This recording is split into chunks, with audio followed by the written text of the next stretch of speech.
قصيدة بعنوان أكذوبة اللعب النظيف. أكذوبة اللعب النظيف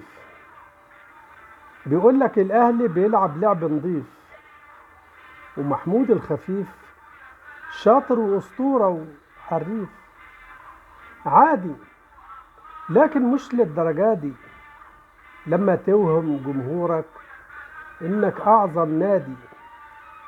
ويجي لك إعلامي يؤكد في كلامي وعمل لك طبخة زبادي، يقاتل ويناضل بقلمه كأنه السيف، ويقول لك بيبو بيلعب لعب نظيف، بطولاته ودورياته وكل حاجاته حتى ساعاته مش محتاج تعريف. أسطورة وفنان الكورة، غطى على اللي معاه في الصورة، لا تقول لي بوشكاش ولا مارادونا ولا كرويف، هو وبس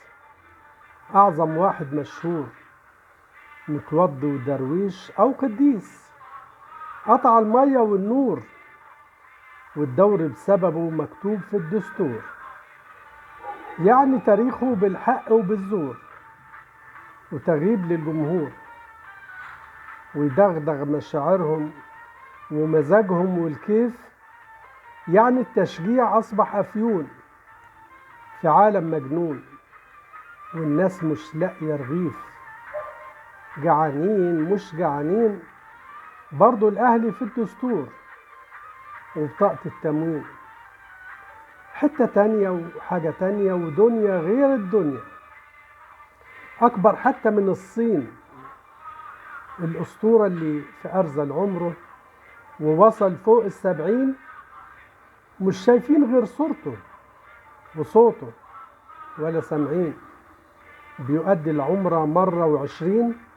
والبركة في الكورة وفطل عمره كله بأمره، اللي بيدعم بالملايين، وإلا أقنعني جايبها منين؟ ومتعملش إنك من بنها وبدايتك عارفينها معدم مسكين، العالم كله بطالة وفي أسوأ حالة، مش لاقي توظيف في الشارع والحارة، وانت مخصص طيارة وفلوس لفريق الننوس ومعسكر في المالديف. أما ضيوف بيبو ورفقاته في قناته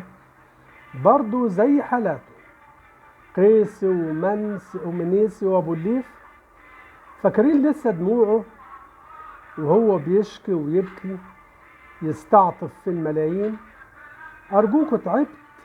نفسي ارتاح، يومها عيطنا بجد وبدموع ملهاش عد، وهللنا وطبلنا بيبو بيبو وهيصة وزيطة وتسقيف، يعني بكينا معاه. بس المدهش هو رجوعه، وبيلحس في دموعه ويقول لك طنش، مش ده موضوعنا ولا موضوعه، هو ولجانه والصحفيين شاطرين بس في التأليف، أيا كان الفوز بالحق وبالباطل والتسويف، وبحد السيف، وموسم صفري أبيض ونضيف، رغم إن معاه في القايمة 30 لاعب أو قول 50، وسيولة ودكة ورديف، واكتر من فرع وشركة في الأقصر وبني سويف، ودراما وحبكة، ومنافسه عطلان في السكة ولا عندوش فكة، بيعاني من التجريف، بيبو بس الأسطورة وكلام مصبوغ بلوان الطيف، رغم ان الفرع ما جابش لاعب،